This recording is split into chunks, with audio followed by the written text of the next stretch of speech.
Ashton Johnny on the field, watch him break the mold. Running past defenders like his story's being told. Power moves, smooth strides, carving out his lane. Each step closer to that Heisman, yeah, he's making change. Records fall like leaves in autumn, piling high. Got the nation tuning in, they know this guy can fly. Faster than the lightning, stronger than the storm. Champion in the making, that's his natural form. From the gridiron to glory, every game he's on. Jack D for the Heisman with the hustle strong. Nation on his back, got his eye on the prize. Taking Boise to the top to reach a new heights. From the gridiron to glory, every game he's on. Jack D for the Heisman with the hustle strong. Nation on his back, got his eye on the prize. Taking Boise to the top to reach a new heights. Vision like a hawk, he sees it all unfold. Reading every defense, watch the story roll. Yards keep stacking, every play, every drive. Feels like destiny, watching them come alive. Focused on the goal, never losing sight. Grinding for that trophy under Friday night lights. Boise's pride, lifting the whole team up. With the Heisman in his sights, he won't give up. From the gridiron to glory, every game he's on. Jack D for the Heisman with the hustle strong. Nation on his back, got his eye on the prize. Taking Boise to the top to reach a new heights. From the gridiron to glory, every game he's on. Jack D for the Heisman with the hustle strong. Nation on his back, got his eye on the prize. Taking Boise to the top to reach a new heights. So here's to the journey, the battles, the wins. To Ashton Jackie where the legend begins. Chasing down the Heisman with heart and drive. For the national title, he's keeping hope alive.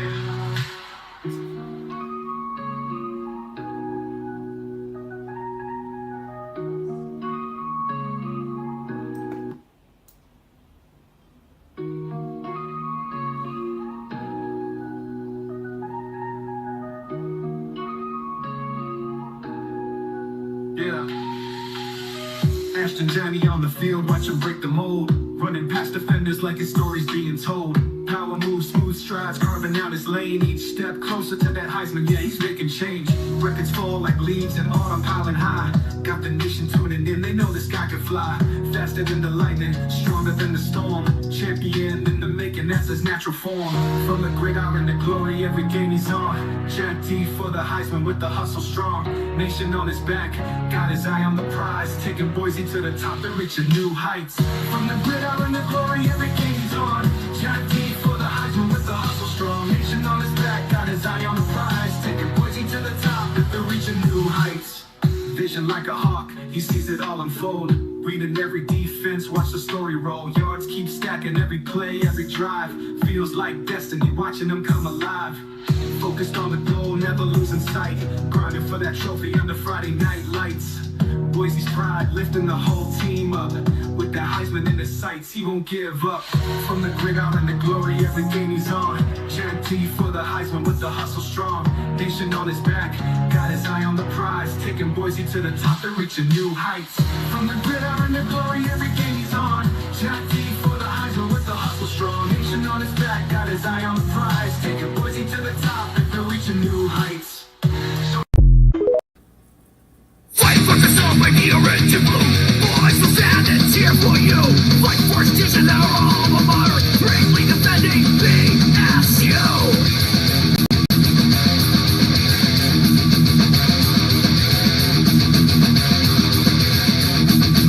Fight religiously for Boise State. Success in our maker train.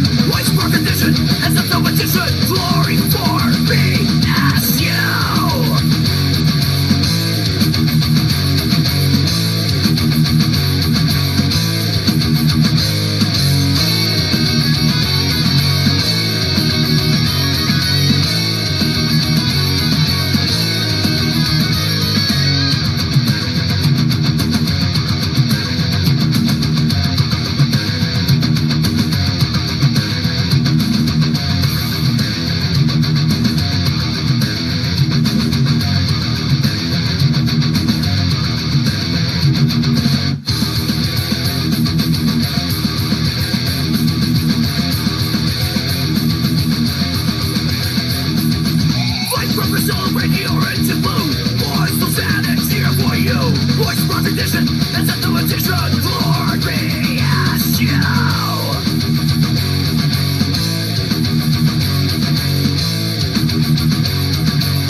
if you're looking for more followers, clients, or customers, check out ServingBroncoNation.com and get your business added to the directory.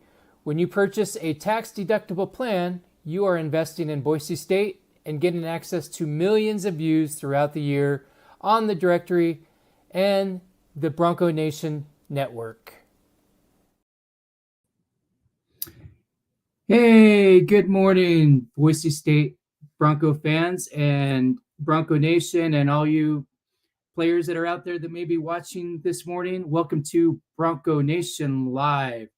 And we just wanted to jump on here on a Saturday morning and just feel the pulse of the nation, talk about some news that's going on around the fan base and the teams. And real quick, I just want to tell you, Bronco Nation, how grateful I am that you guys stepped up and helped us last week for our second annual Bronco Christmas. We ended up adopting 17 kids from the Boise Rescue Mission City Light. And because of your generosity, we were able to bless them this Christmas and give them individual gifts that they were wanting in some hard circumstances. So thank you so much for stepping up and helping us with that. And we look forward to many more outreaches with our nonprofit Blue Elevation. Without any more, I'm going to go ahead and bring on my co-host, Sam Gillette. Sam Talks Sports. We're going to cover, like I said, we're going to cover the college football bowls, some men's and women's basketball, a little bit of recruiting, and then we will take a look at the upcoming Fiesta Bowl. Good morning, Sam. Morning, Nick. How you doing? I am alive and kicking. How was your Christmas? It was pretty good. Like I said, it got kicked off about almost a week early when we went to Boise State, and the Boise State players came and handed out gifts to the City Light kids, and so it was just a big blessing to get everything going. But other than that, it was good. I ate too many carbs. Had to pound some extra pavement to kind of work that off, but I'm back in the groove. So nice. Well, we are in the midst of storms and the power is already flickered. So if we do lose power, you may not be able to see me in the dark, but I'll still be able to roll. So just if you see my screen go blank, don't freak out. I'm still here. Anyway, to the viewers, if you have any questions or comments, as always, put those in the chat and we will air them live. Looks like we already got Alex. She says, "What's up, Bronco Nation?" I bet you she is so pumped for the whole game, just like the rest of us. I've been ready for, I don't know, since they announced that we were going to the Fiesta Bowl as the number 3 seed. So Alex asks you, Sam, where are you at? I am in Northeast Texas, just outside of Longview. So you must be having a band of some cells coming through, huh? Yeah, we had them come through Christmas Eve. We're gonna have them come through now, and then after the New Year's, it's supposed to get super windy and cold. So it's what they say about the weather in Texas. You don't like it, wait 5 minutes, it'll change. I'm assuming Alex is saying she was ready in 1984, which means she was ready for this moment that we have with the Boise State Broncos for their opportunity for a national championship. We got Bronco Night in here this morning. Let's go get this victory, and good morning, Bronco Nation. Let's do it. Yeah. All right, let's see. Sorry, that power went out and my computer unplugged and plugged back in, and now all the notifications are starting to fire off. I'm trying to clear them out. All right. So shall we talk Fiestable? No, let's not talk Fiestable. Let's talk about the 2 Arizona pickups we got out of the transfer portal. Yeah, we had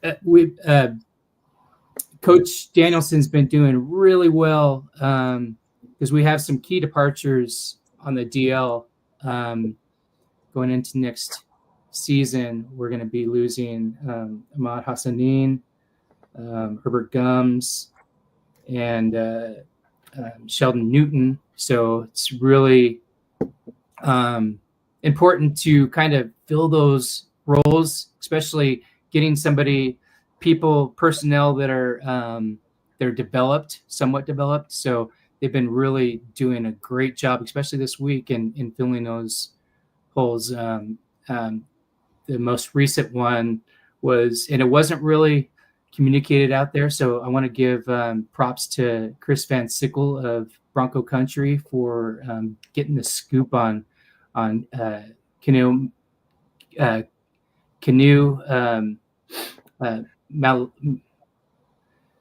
Mayoloto. This is why I let you do this segment. Yeah, it's kind of hard.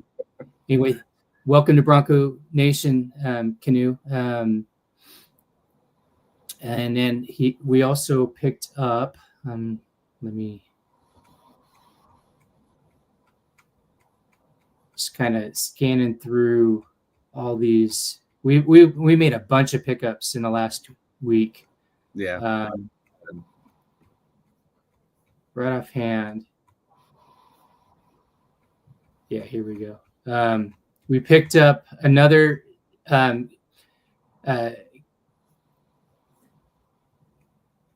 is he is 6'5", 280. And then we also picked up another transfer named, he's a JUCO product. So he may have some extra years of availability since the Pavia ruling. So the Pavia ruling came down the last few weeks. And what it does is it's giving junior college players, they're not counting those years that they were on, or at least one or 2 years. So it may give other players, like we have a couple players that are seniors this year, Cameron Camper and Amarion Dalla McCoy. They may have another year or two of availability because of that ruling. We also picked up Tyrell Brown. He's a JUCO junior, which means that he might have some more years available. He's 6'4", 280 as well. He's about an inch shorter than Canoe. So he's got some size, and he's been pretty developed. So he's going to be a good option to fill in those gaps from the talent that we're losing. Yeah, I'm excited about the Arizona pickups. Even though Arizona didn't have a stellar season this year, I think they're going to be contributors on day one. And picking up what's his name from Fresno State, their running back. That'll be a fun guy to watch, I think. Yeah, we got Malik. Is it Sherrod, I think? And I got kind of salty on X with his ex teammates. Hey, Jason, we got Caveman in the house. Mr. Flintstone, Fred. But yeah, I got real salty with him going across enemy lines, as you know, if you will. But that'll give our stable some more veteran experience, because we do have a young young stable. And Grandma Deb over here on TikTok saying Boise State is finally getting their chance to show the world. That's for sure. I think that's why I think as the pulse of Bronco Nation is we're just like our level of excitement is probably at 11 out of 10 right now, especially like we're within, a few days. I'm taking off on tomorrow night on my way down to Glendale. So nice. And I'm gonna need crowd participation. I have an audience sitting off camera, so this is gonna be crowd participation because Dylan Blair says, "Boise State." And Roll Tide Production asks if Boise State will beat Penn State. So let's roll that into our Fiesta Bowl preview. I think Boise State has an absolute great chance to beat Penn State. They haven't been counted out this bad since the 2007 Fiesta Bowl, and we all know how that played out. So I love what Danielson said. Please count us out. So I think it's going to be a good game. I don't think it's going to be a blowout on either side of the ball, and I do think Ashton Jeanty is going to break the record, win or lose. I think that offensive line and the whole team in general is going to rally around him after he was snubbed, and I think they're going to make sure he gets it in this game and not leave it to chance with another game. Yeah, and I thought it was really interesting. It was before the Penn State SMU game was even over. DraftKings had the line at 11.5 point dogs for the Boise State Broncos. And if I'm remembering correctly, there was a question in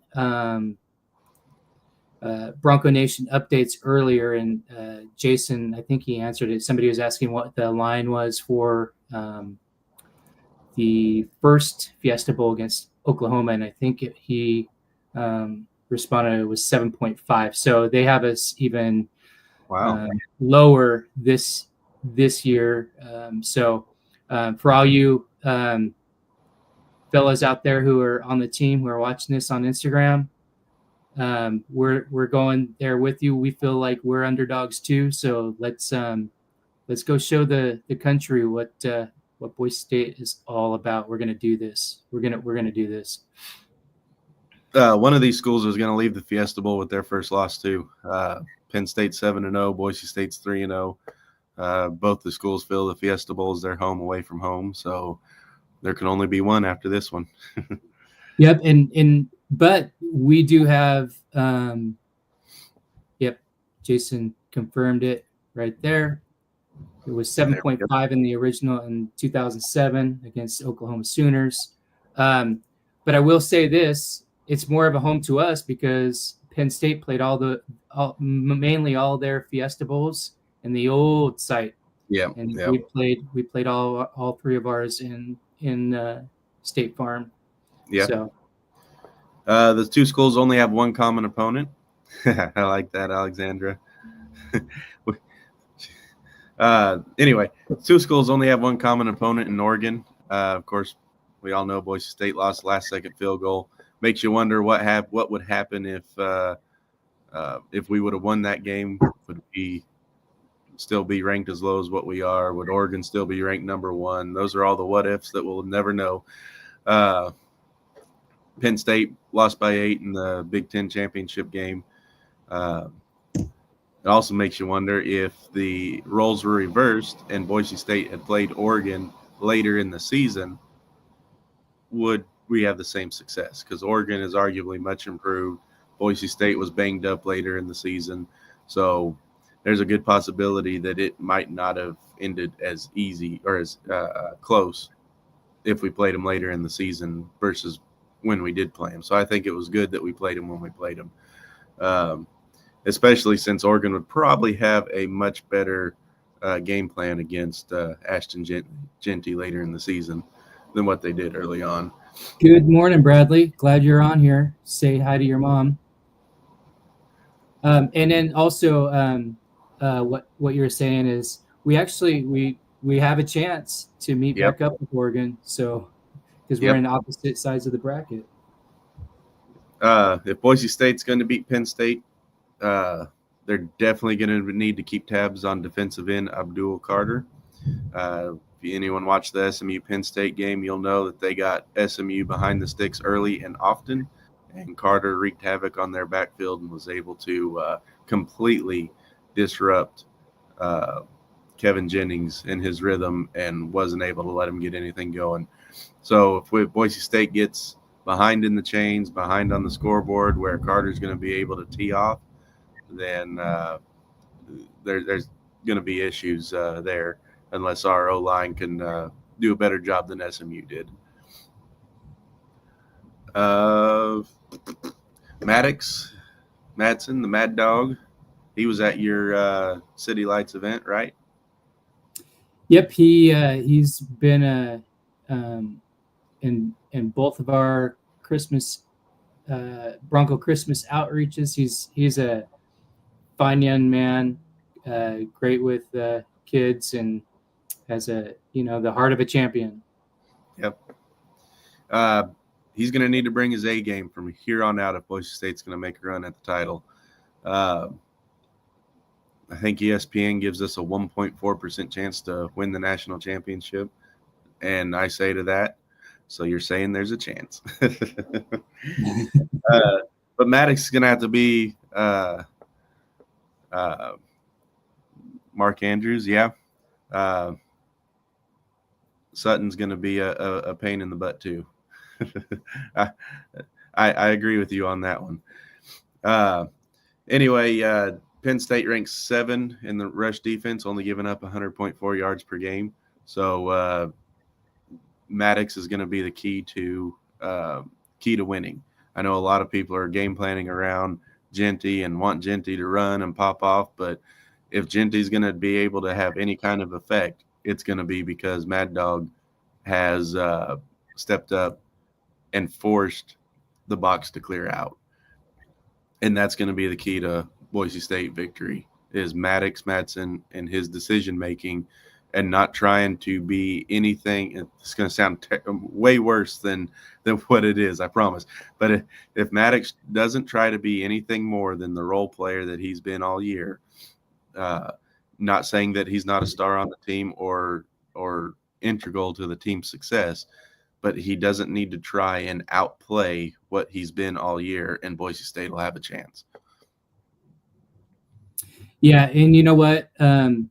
It's not a slight on Mad Dog because his role is actually leader and a captain. So, as his EQ goes, the Broncos go. And I mean, the proof is in the pudding. They're 12-1, undefeated on the blue, undefeated in conference. The only blemish was that last second loss in Oregon. So, I mean, I'd take that role every day. And I agree.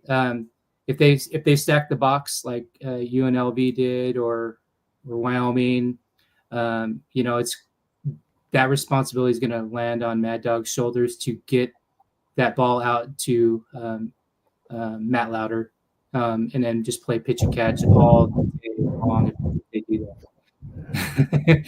and we've seen that play out. It's almost automatic when that happens. So Mad Dog may not be a gunslinger quarterback, but he's smart and a winner. Yep, he is, bar none. Yep. Full stop. He is a winner. Yep. He's also going to be facing a Penn State defense that is like no other that he's faced this year too. So his decision making is going to have to be even more precise because some of those errant throws he's thrown that have been pass deflections instead of interceptions, that won't be the case this week or this game. So Bradley agrees with me because that's Mad Dog's best friend, BFF. Nice. Ever since last year during our first annual Bronco Christmas, when we adopted Bradley, that's kind of the human being that Mad Dog is, because he adopted Bradley as well, and they're lifelong friends now. So Boise State's key on defense is going to be their secondary. If their secondary can allow the time and the coverage for the front seven to disrupt Alar, Penn State's quarterback Drew Alar, then Boise State will definitely have a better chance at win. But it's not just Alar that they're going to have to worry about. Penn State also has a tight end who has 1,095 yards and 6 touchdowns. He's their leading receiver. Like Boise State, Penn State likes to use their tight ends. He's got over 400 yards more receiving than the next closest wide receiver to him. And we all know Boise State's secondary is much improved this year, but their weak spot is still the secondary. But I think they can do just enough to get this win like they've done all year. They've always done just enough. And it's important to note, too, I've been watching a lot of these bowl games and everything, and it seems like secondary issues have been across the board. I think we're more critical of our secondary as fans, but I really don't think that our secondary is quite as bad as some of these other ones. I just think that we're more critical of them. Maybe in their third down and fourth down the defense, maybe because we just expect or want the stop, that we're more critical of them. But if you watch all these other games, the defense or the secondaries in the other games, they have the same issues too. So if you had a secondary that was able to knock down every pass and able to cover every game or every defender, it wouldn't be fun to watch, I don't think, because you wouldn't ever be able to move the ball. So I think we need to be a little less critical of our secondary and just sit back and realize that it's football. Quarterbacks are going to throw their receivers open. Secondaries have to be reactive more so than proactive, and that's the reason why they get that's our weakest spot. It may be, but they're also basically the quarterback of the defense. Now, I know that's oftentimes goes to your middle linebacker, but in a sense of who gets the blame, because on offense, the quarterback's going to get the blame if they're losing. So in the sense of who gets the blame, our secondaries are like the quarterback of the defense. Yeah, and I was I was rooting for SMU to win that first round playoff game, and I kind of like the matchup better for our secondary with Penn State. I think that we can focus a lot on stopping Tyler Warren, as Alex is pointing out here. So for me, I think the emphasis will be on and Tubner is back. Hopefully, he's 100%. And so I'm not as apprehensive on the deep ball in this game, because I just don't. There's nowhere that I saw it in the last game that they really have a legitimate deep ball threat. But they are really similar to Boise State in their offense. They're gonna dink and dunk, get their tight end involved, and go that way. Their running back Singleton, he's got 982 rushing yards, and their backup Allen, he's got 892. So they have a dual threat backfield, and will be able to rotate in fresh legs late in the game, and down in distance, different scenarios. So they don't just have their one star running back. They have two that they split the load evenly. And I think if Sire hadn't have gone down early like he did, and Breezy, I don't think Genty has as many rushing yards as he has. because he went from splitting the load to being the guy. So, but that's where Penn State's strength is going to be: run the ball with their two backs with fresh legs, wear down wear down our defensive line, just like Boise State's going to wear down theirs, and spring the long runs late and put the game away late, and use their tight end. Yeah, so it's like you're saying, it's almost like on offense they are kind of a mirror of each other. They're actually like, it just seems like both of them are, both offense and defense could be a mirror. They do have the 11 back there that's stands out above the rest and on D. But I think the emphasis for me, I think Tubner, Shea, and Buck putting the wood to their running backs. Plus we have, and then capturing the edges of that running game. I think that's going to help us when they go into the passing mode. If they can press Warren from getting out there and getting in the slot or somewhere around in there, they should have a good chance at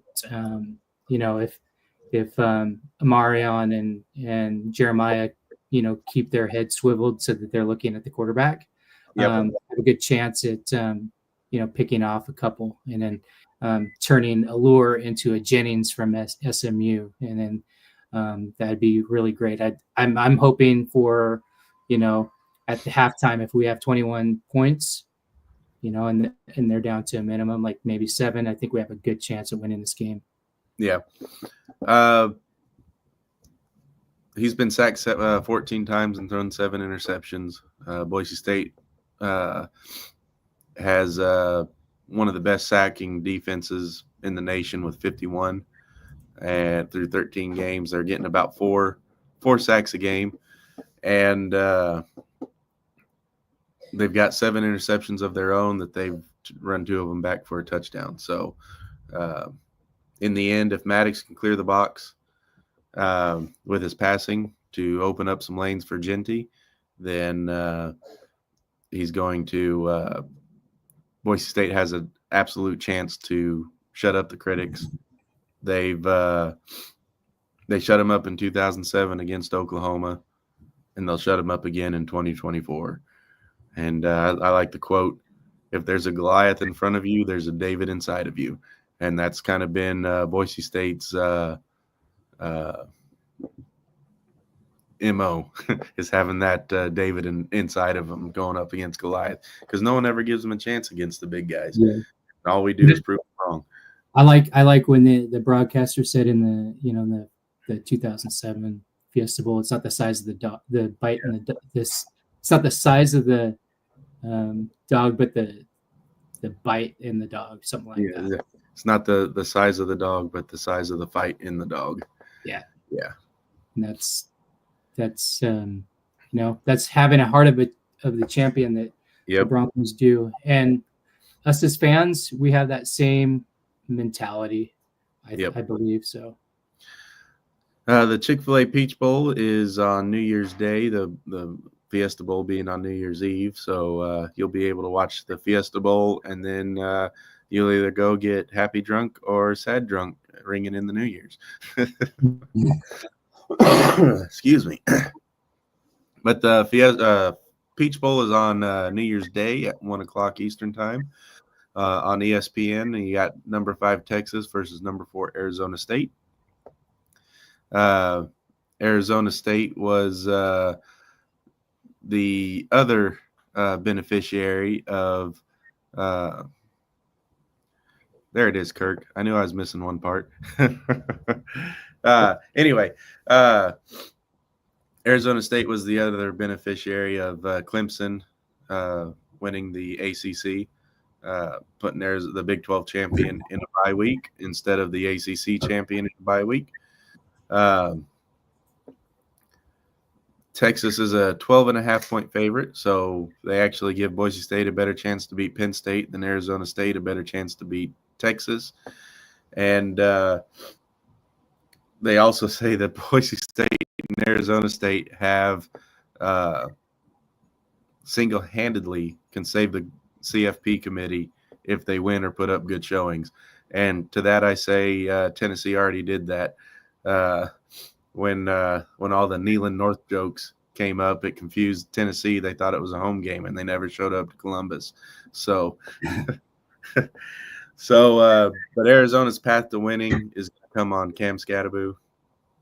He tends to have his better games against quality opponents. And whenever he rushes more than 75 yards, Arizona State's been undefeated this year. So that'll be something to look at. The Longhorn secondary is the best secondary in the NCAA, I believe. Quarterback Sam Levitt for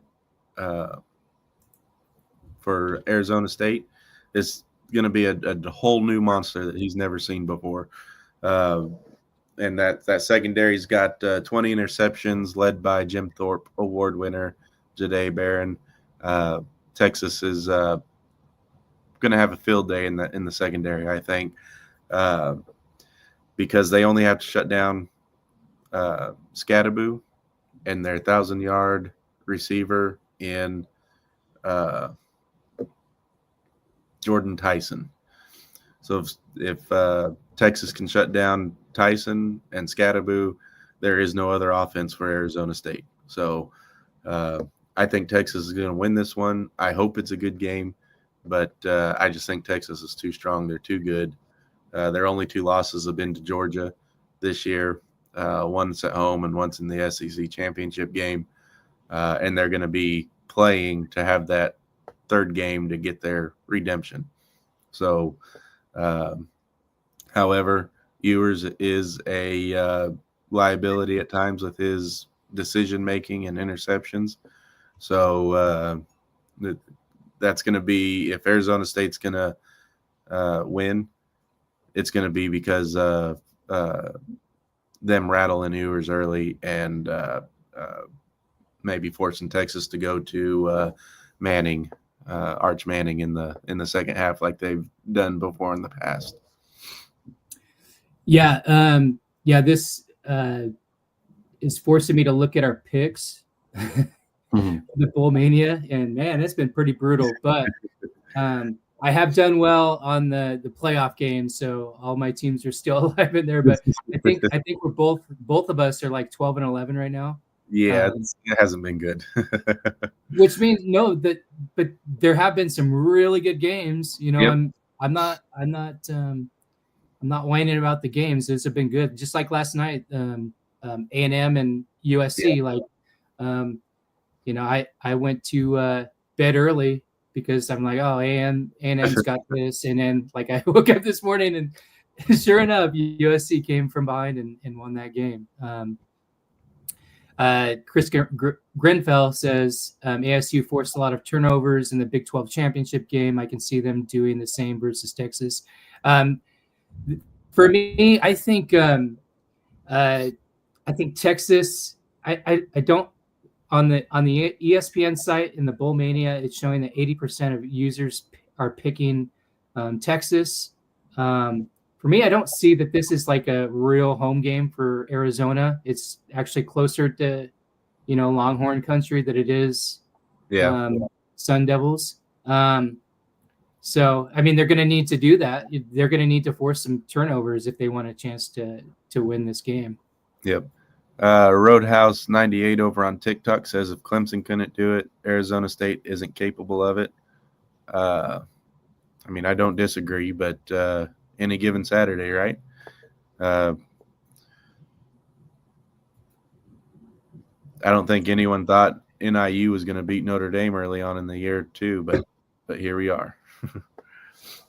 Yep, and they just got a French fry bath this last Tuesday in the famous Idaho Potatoes Bowl. Yep. Going back to good football, we have what 5 overtime game in the Hawaii Bowl and then a 6 overtime game the very next day. That's crazy, man. Yeah, and then it was yesterday that was it yesterday that Oklahoma and Navy took it down to the wire, and it came down to well, what really decided it was that 2-point conversion that Oklahoma tried to win the game in the last seconds. Oklahoma probably hates 2-point conversions in postseason play. I saw somebody make a post or comment in our Bronco Nation updates group, basically commenting, "Hey, they should have tried the Statue of Liberty." Right.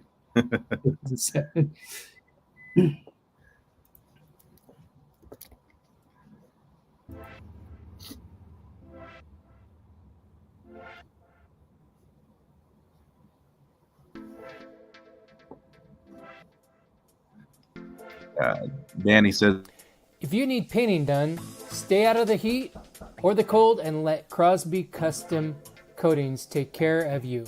Scott has been your Treasure Valley expert since 1979. Call him at 208-939-6962 today.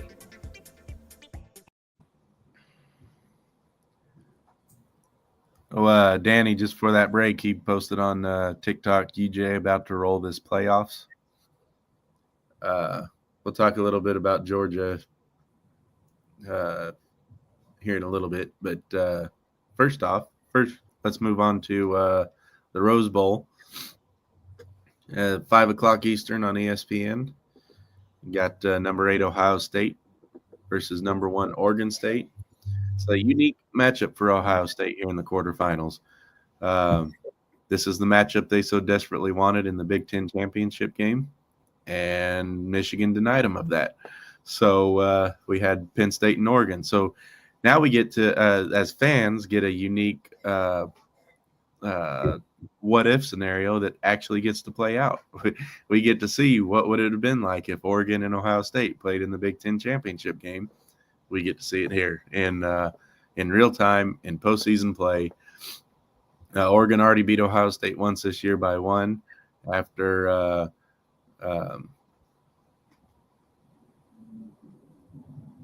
sorry, I drew a blank. After their quarterback, what's his quarterback's name? Oh, man, that doesn't happen very often. Hold on. It's not in my notes. Where did it go?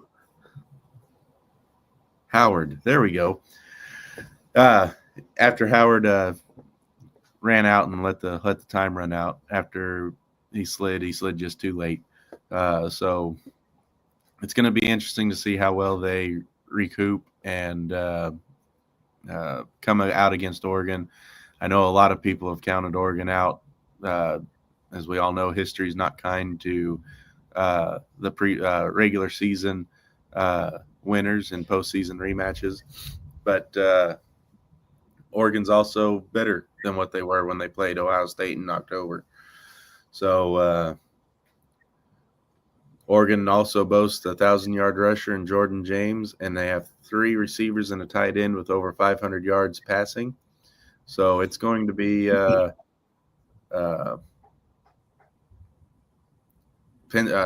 State's going to have their hands full, just like they had their hands full in the Big Ten or back in October whenever they played. Excuse me. I'm getting over a little cold thing, so that might happen more often the more I talk.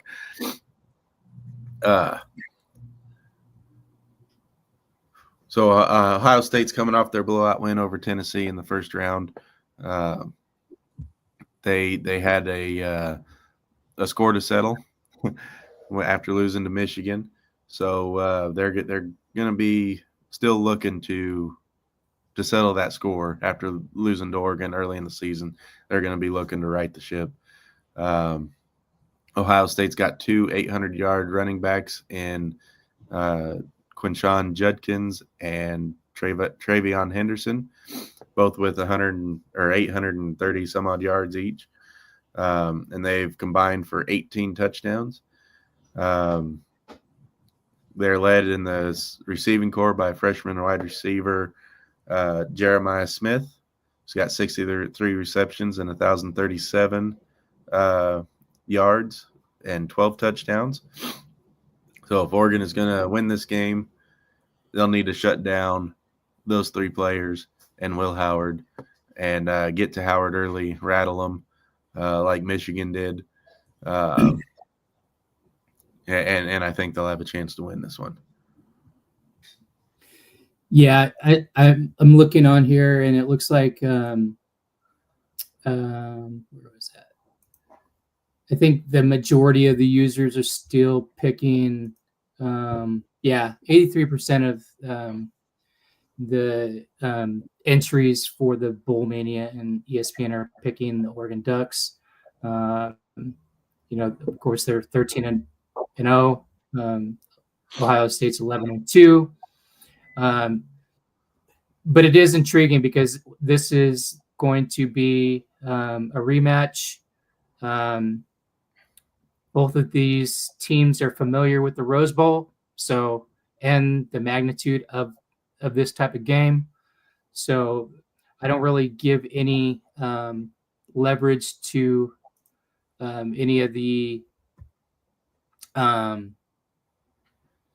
don't see any leverage when it comes to like home field advantage or anything like that. But I will say that I do think that Oregon's offense is more high powered than Ohio State, which is crazy because when we met them in the second game of the season, we matched them toe for toe. And if it weren't for those couple goofs on special teams, we would have had that game. So that just kind of reminds me, especially with the amount of rest that we've had, what we're actually capable of doing, and hanging with the number one team. And that could be Oregon's downfall too, because start of the year they almost lost to Idaho, and then they almost lost Boise State. So could that rest cause them to blow this one against Ohio State? It's an argument that I saw, but whether or not it actually happens, you got to take into effect too. They hadn't played a whole season whenever they are coming off of 2-a-days to play Idaho. So they haven't had a season to put it all together and get the in-game experience. So I think that having played Ohio State the first time, they're already got the game plan set up for it. I mean, adjustments here and there because no one plays the exact same ball that they played to start the season. But I think Oregon still comes out on top. I don't think the rest hurts them. Over here on TikTok, you got Captain Daddy says Boise State versus Oregon in the national championship.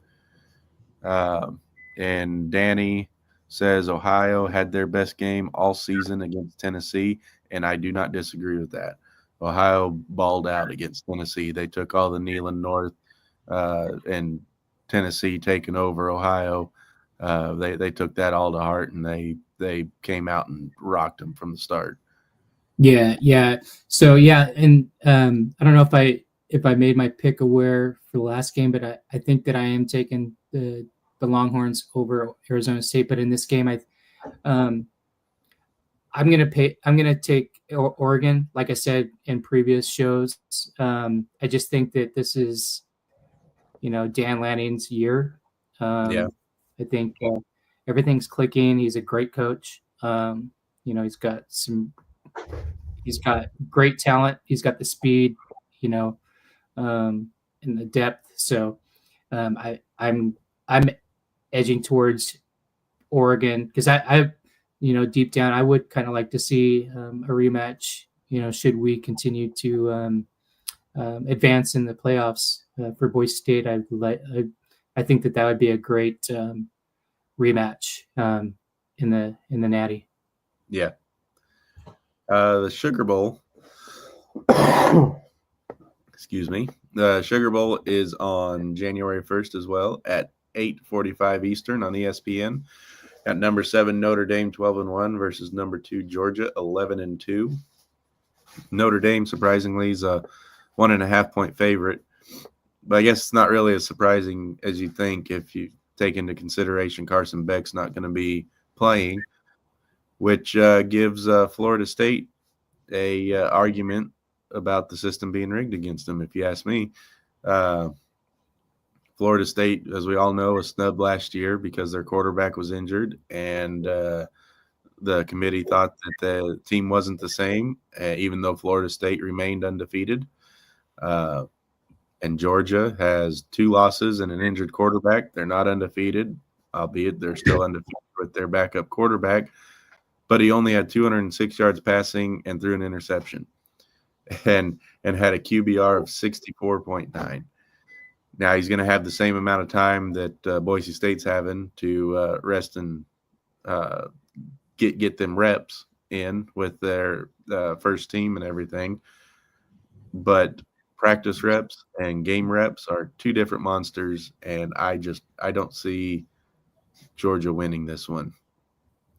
I think Notre Dame's going to line it up in the trenches and smack you around and score a few points along the way.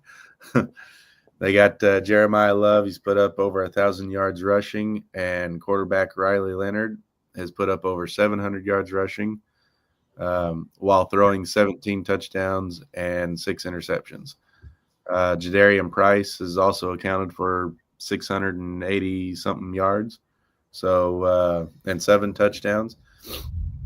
So Notre Dame's going to line up. They're going to run it down your throat. They're going to wear you down. And I just don't think Georgia has the quarterback play to be able to outlast Notre Dame. That's just me, though. Other people think different. Georgia does have a pair of running backs who have combined for 1,200 yards rushing in Nate Frazier and Trevor Etienne. They also have 17 TDs combined. Their receiving core is a little bit light with Arian Smith and Dominic Lovett over 500 yards. The only 2 with over 500 on the year, and they've only combined for 10 touchdowns. So about the only good thing going for Oregon right now is they had the first round bye to give Gunner a chance to get the offense better under his belt and get some reps in with first team. But Gunner Stockton, I think, is going to be one heck of a stage to have to give your first start on in the quarterfinals of the playoffs. And I just think the lights are going to be too much for him. I think Notre Dame's going to come out and they're going to win this one. Yeah, I've said this in our previous shows. I'll say it again, especially leading into the selection for the brackets here. And I said I would not want to face Notre Dame. I think that they, since that debacle and in the opener with NIU, I think every week they've gotten better and better, and I just have felt like they had the momentum on their shoulders. I mean, you saw them go in and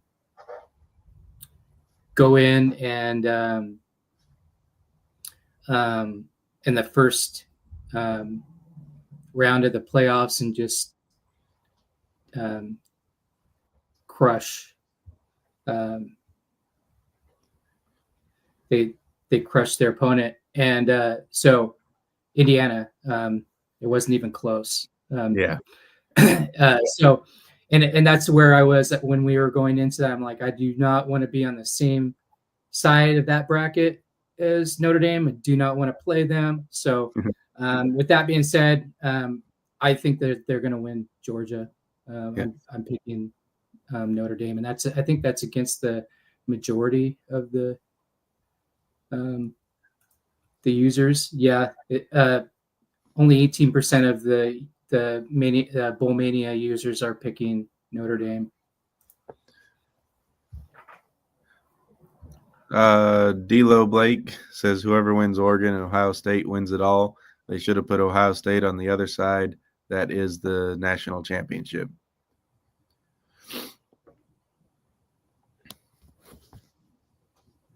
And apparently I am echoing. I don't know how to fix that right now. So Nate, you're just gonna have to deal with it because I have my phone set up and for TikTok. I'll have to figure out why that is not on the live. So sorry if it's echoing. Do you have your volume down on your phone? Yeah.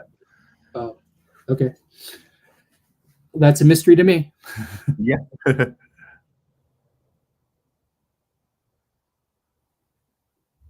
So, Nick, you touched on it a little earlier. What's our Bronco Nation updates? What's our Bowl Challenge standings right now? Yeah, let me click past. Let me see where we're at. Groups. Yeah, I'll bring it back. I'll bring it up on the screen here. All right.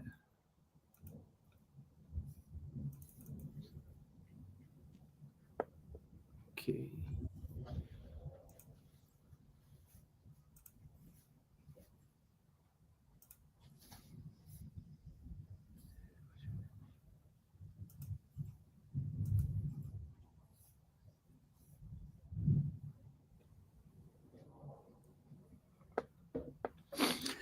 Yeah, so both of us we're basement dwelling here at 12 and 11.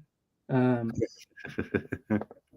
I know that we haven't picked the same, we haven't been identical in our picking. We've gone tit for tat, so we're not carbon copies, but it's just kind of the way the ball's been rolling.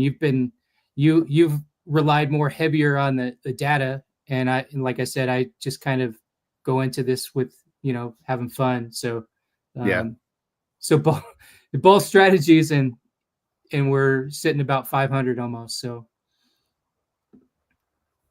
but yeah, we got the number one here is BSU Bronco for life. They're at 18-5, pretty good. It's a 90. They're in the 99.7 percentile.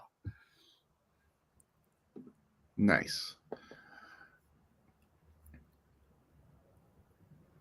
Let's see. So the Bowl Cup right now, you have the American Athletic is 4-1 with their only loss being Tulane. They've got Memphis, UTSA, South Florida, and Navy have all won. And Army, East Carolina, and North Texas are still to play. The Mid-American is 3-2, wins with Ohio, Northern Illinois, and Toledo. Losses Western Michigan and Bowling Green, and they've got Buffalo and Miami still to play. The SEC is also 3-2, with Florida, Vanderbilt, and Arkansas winning, and Oklahoma and A&M losing.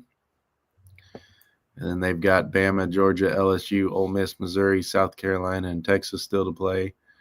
I wonder if Texas's win against Clemson it's not. So the SEC is actually 4-2 if you count the playoff win. So Sun Belt is 3-2 with South Alabama, James Madison, and Arkansas State winning. Georgia Southern, Coastal Carolina losing. They've got two teams to play, Louisiana, Lafayette, and Texas State. The Big Ten is 2-1 with Penn State and USC winning, and Rutgers losing. And they've got Illinois, Iowa, Michigan, Minnesota, Nebraska, Ohio State, Oregon, and Washington to play. I think a few of those games are on today, actually. The Big 12 is 1-2 with Kansas State being the Kansas State being the only win. West Virginia and Texas Tech losing. They've got Arizona State, Baylor, BYU, Colorado, and Iowa still to play. Conference USA is 1-2. Their only win being Sam Houston. Western Kentucky, Jacksonville State both lost, and Liberty and Louisiana Tech. Louisiana Tech, that's a a different one. They were able to sneak in, and they were actually going to be playing Army right down the road in Shreveport at the Independence Bowl after Marshall. All their players entered the transfer portal after their coach left. So Louisiana Tech filled the role there, and they'll be playing Army in the Independence Bowl. Mountain West is 1-2. I really thought San Jose State was going to win that one, and that's one of those I went to bed and woke up and found out it went to 5 overtimes. So I would have stayed up for that one. But UNLV so far has been the only win for the Mountain West.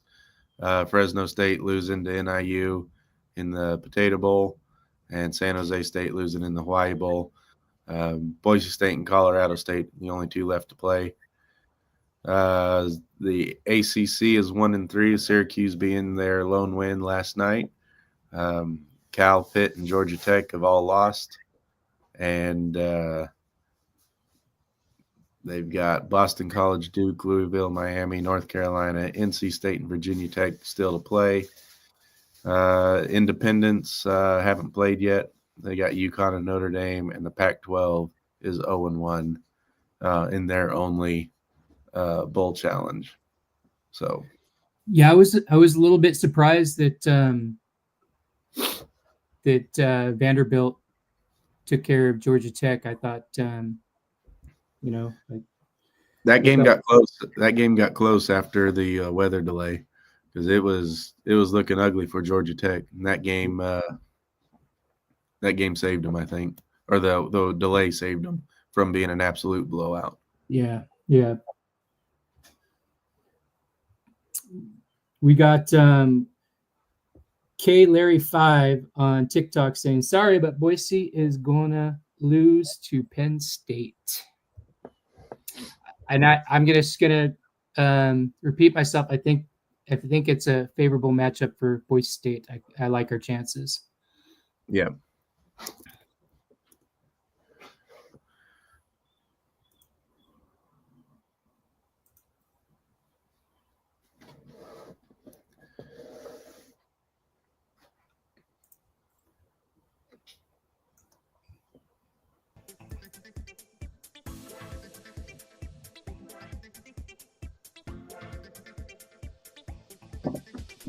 Looking for a healthy change?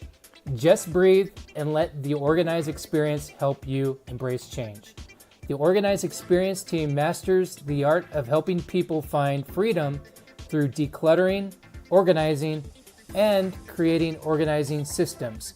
So if you're looking for a healthy change in 2025, give the Organize Experience team the opportunity to help you.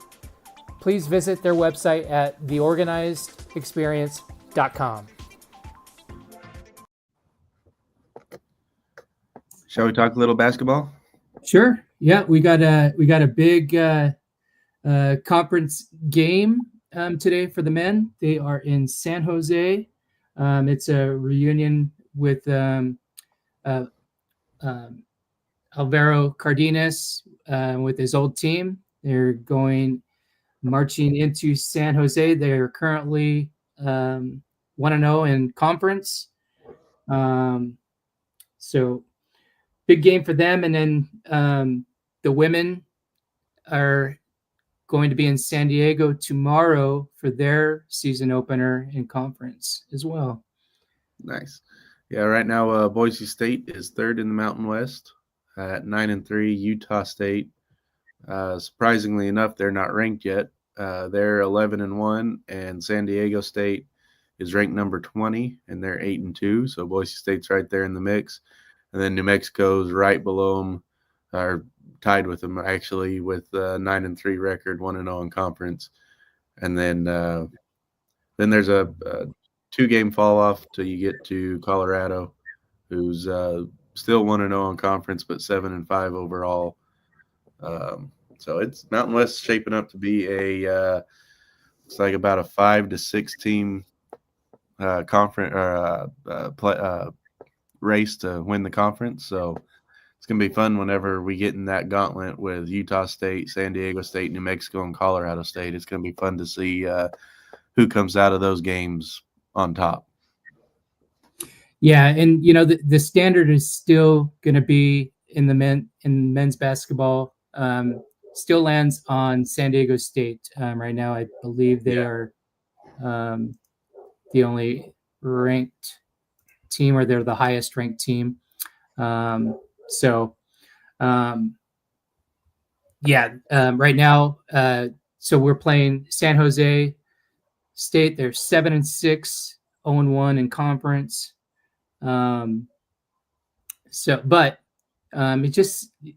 This year continues to, the men, they kind of start out slow. Albeit when they played Air Force earlier, Air Force usually kind of, I don't know if it's this the way they press or how that works, but usually are in the game and give the Broncos, a pretty good run for the money, and then at by the end of the third quarter, early fourth quarter, then the Broncos are able to kind of get some momentum going, and that's just kind of in the years past. But yeah, it's going to be, with having the loss to Boston College early. It's really, to me, I think it's imperative that they win the regular season conference championship, and not have to rely on the selection committee if they are that successful this year to get in the mix of things. But yeah, it'll be interesting. I at first I didn't know what to think when they offered Alvaro that scholarship last year, which meant basically it kind of meant it was the writing of the wall was for Roddy Anderson. Hey, here's your replacement. So there was some mixed feelings, but I do feel like they made a good decision. He's great at at the point and distributing the ball, and as you could see what happened because of him. We had like 3 straight alley-oops between him and Omar Stanley last game against Air Force, and that really kind of gave us some momentum to win that conference opener. So it'll be interesting to see how he performs going back into his old stomping grounds. We got Samuel over on TikTok saying he's rooting for Boise State. Go Noles. So got some Florida State love in here. The women are also sitting third place. Looks like the ladies all open conference play this week. San Diego State on the women's side is 11-2. Air Force is 10-2, and Boise State is 10-3. You got Colorado State 9-4, Fresno State 9-4, UNLV 8-4. So it looks like you got to get all the way down to the bottom 2 before you get a losing record, and that's Nevada and Utah. So it looks like the ladies' Mountain West slate is going to be competitive, at least from a non-conference view standpoint. So that's going to be fun to watch. See how that plays out. Yeah, that looks. Yeah, I'm looking at the same thing that you're looking at here, and the conference looks really good, and the women have come out 10-3, which is one of the better starts they've had in a long time. So I have high hopes for them this season. I think that they are going to be in the mix for the conference championship. They're due. They're a few years ago they had practically all freshman starters except for Abby Muse and Elodie Lalott, and they're becoming a force. They're all, I believe, they're sophomores and juniors now, and then we have some really fab freshmen coming along too, especially Taryn Gardner at the point. She's been coming off the bench for Mary Canero, and she's been doing a very good job and giving him, a good boost while MKN is resting on the bench. But yeah, they are. Let's see. Tomorrow's going to be a good test since San Diego State is currently 11-2. It's a good matchup. This is going to be a good game. I wish it was in Boise. Right. Yeah, you got 10-3 Boise State taking on 11-2 San Diego State on the road. So this will be a good test. It'd be like to see the women come out, give it a valiant effort, and if not, being on the road, be there and into the last few seconds. But I'm always going to root for them to win. So Nick, you could take and go ahead and leave this afternoon, drive down to San Diego, watch the women, and then hop over to Glendale. Let's see, that'd be a 15-hour drive over there, and then another, I don't know, that's at least another 7-9 hours over. Well, it's like driving across the state of Texas. Sleep's overrated, So right now we actually have, talking about basketball, you've got UConn and North Carolina, two historically great basketball schools, are playing in a bowl game in football in a baseball stadium. So you got basketball schools playing a football game in a baseball stadium in the Fenway Bowl, and I find that hilarious. All we need now is some ice over there, so they can say that there's some kind of hockey link to it. But UConn's winning right now, 3-0 over there. So when you guys are done listening to us rattle on, you can tune into ESPN. There's about 6 minutes to go in the first quarter for that. Back to basketball, Nick. We're going to do some basketball focus shows here at the end of football season, right? Yes, sir. Yep. I think we'll start getting dive in deep more to the net standing rankings and bracketology and stuff like that coming up.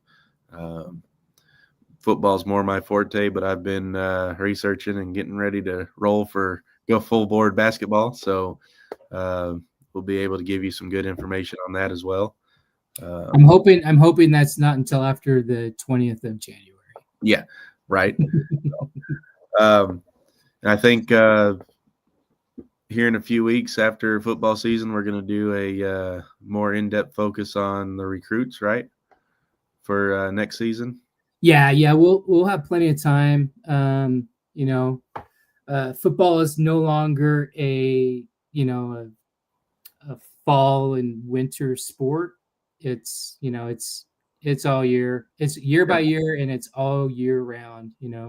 It's constantly being team content. There's lots of, I'm bumping up my my recruiting grade for Boise State after this last week. I think I had it a B- or something like that. So it's been bumping up as we've been getting some more additions. So yeah, this is going to be with the, just because today is the end of the transfer portal window, that doesn't mean another one opens up in like April or something. So there's all year round.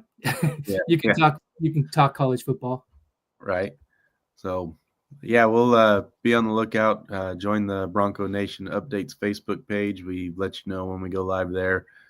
Join the TikTok. Follow TikTok. Follow me over at Sam Talk Sports on Facebook. Just starting out, so give me a like and follow over there, and we'll keep you in the loop. On my Sam Talk Sports, I don't cover just Boise State football or college sports in general. I'll start, as people show interest, I'll start moving in. I'll be doing a lot of spring football with the XFL or USF or US. What is it? It's not XFL now. UFL. I forget. UFL. There it is. Yeah. I'll be doing a bunch of UFL stuff over there. So if you want some spring ball action, you can you can give me a follow over there and keep up there. If Yeah, any of folks. the, if any Boise State Sam's in the Texas market, so he Yeah. has. There's constantly football. We got recruits coming from Texas. That's one of our, where we dip into. So I encourage you, go to Sam Talks Sports on Facebook. Give him a follow. Also follow him in the chat in TikTok. Follow him there so that he can get up to that 1K threshold, so he can so we can actually see him live on TikTok instead of just his profile pic. Also, as we build this out, the Bronco Nation Live, you'll be able to find us on our shows on Meta, Instagram. Right now we are going live, and we are live in Instagram, YouTube. Again, we go live in TikTok as well. Want to just tell you that when I make the trip to the Fiesta Bowl, we'll have exclusive coverage coming from the TikTok account. So make sure you go on there. It'll only be available on TikTok. So make sure that you go on there, give BNU a follow, as well as Sam on there. And then you'll get exclusive coverage from inside State Farm Stadium during the Fiesta Bowl. And if I can get some sponsorship to make it to an Orange Bowl, we'll keep going, building on that momentum.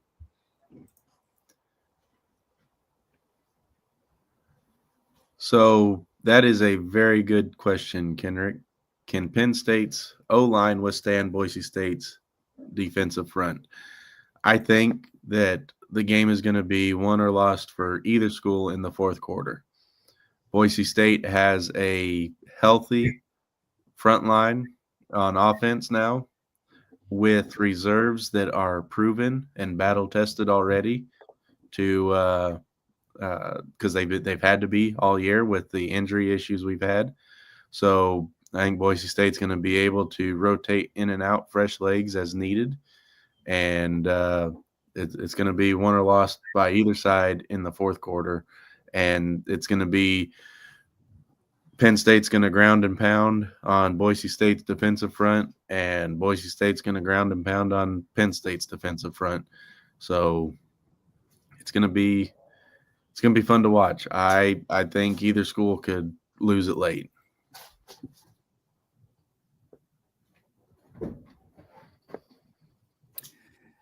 Can you hear me, Sam? I can. You're frozen. I know. Well, let's take this as a sign to, I guess, wrap it up. I do want to thank everyone who stopped in, watched the show, who contributed and participated. I want to ask Bronco Nation a favor. Make sure you get to the Fiesta Bowl if you can. And when we're there, let's make this a true home game and be as loud as we can and respectful to the Penn State fan base. Also, do us a solid. And one of my goals has been for the last decade is to get Bronco Nation updates, the group in Facebook, to at least 37,000. I've always wanted to get a stadium size.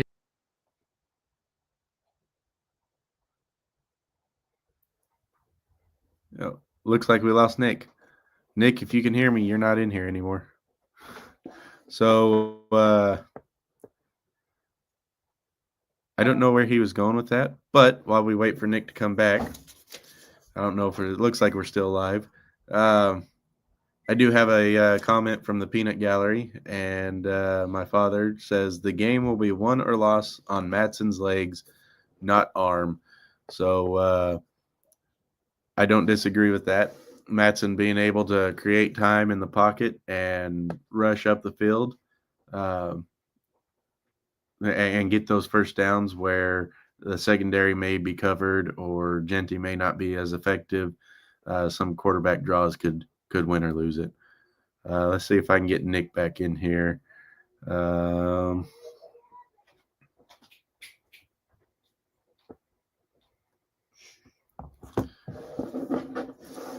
So, anyone have anything we want to talk about?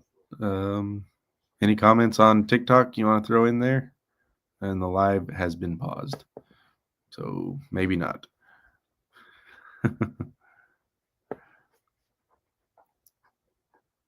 So this isn't awkward at all. Let's look at the Fenway Bowl. UConn's still got a 3-point lead over North Carolina. Belichick said he wasn't going to attend that game. It's going to be fun to see how he turns that program around, and if he's able to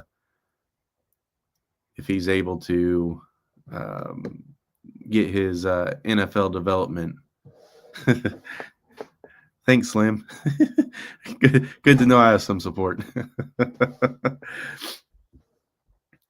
Oh, man.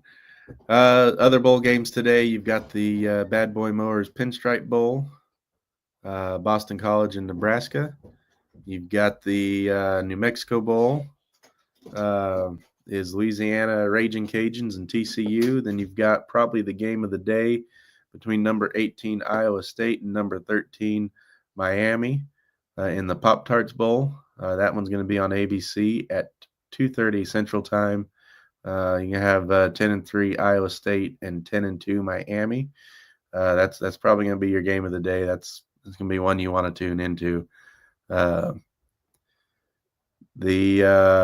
Miami, Ohio, and Colorado State, the other Mountain West game today, in the Snoop Dogg Arizona Bowl.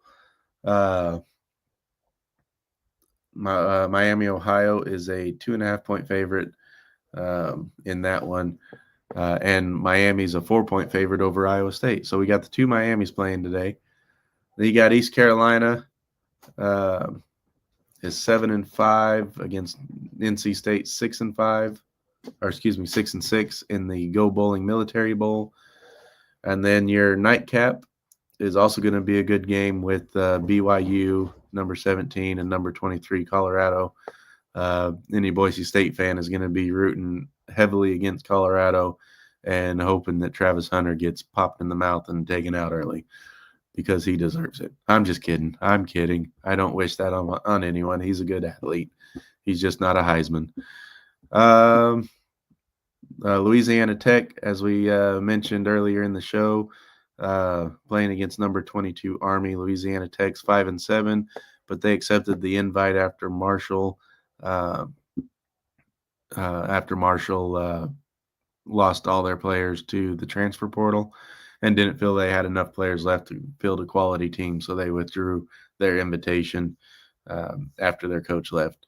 So Louisiana Tech, even though they're 5-7 and technically not bowl eligible, is getting the bowl game. And Nick's back. Hey. Yeah, that I had a heart out, I guess. So I was listening to you on TikTok, and yeah, my lapper just decided that's it. That's a wrap. So I filled the air nicely. Yeah. But I guess that's a sign that we'll wrap it up, because I'm going for my phone now, and so I don't have the resources to give the best on my end. So I do appreciate you for running down the bowl games, and I was in the middle of saying something and I can't remember what it was, but you were trying to get the Facebook following to a stadium size crowd. Oh yeah. So if you're watching this and you're a member of the Bronco Nation Updates Facebook group, please share the group out, invite your friends to join. Love to see that. Love to see us have a membership of at least 37,000, the equivalent of a stadium. And also we're trying to build up our YouTube and our X accounts. So encourage you to go on there and sub to our YouTube account at Bronco Nation Updates, and on X, give us a follow at Bronco Nation Updates. And then I think this went on live, but what I was saying was I do plan on going live from TikTok at the Fiesta Bowl in State Farm Stadium. So if you want exclusive coverage from a fan's point of view in there, you're going to need to follow us on TikTok and get those live streams that I'll be pumping out while I'm in Glendale.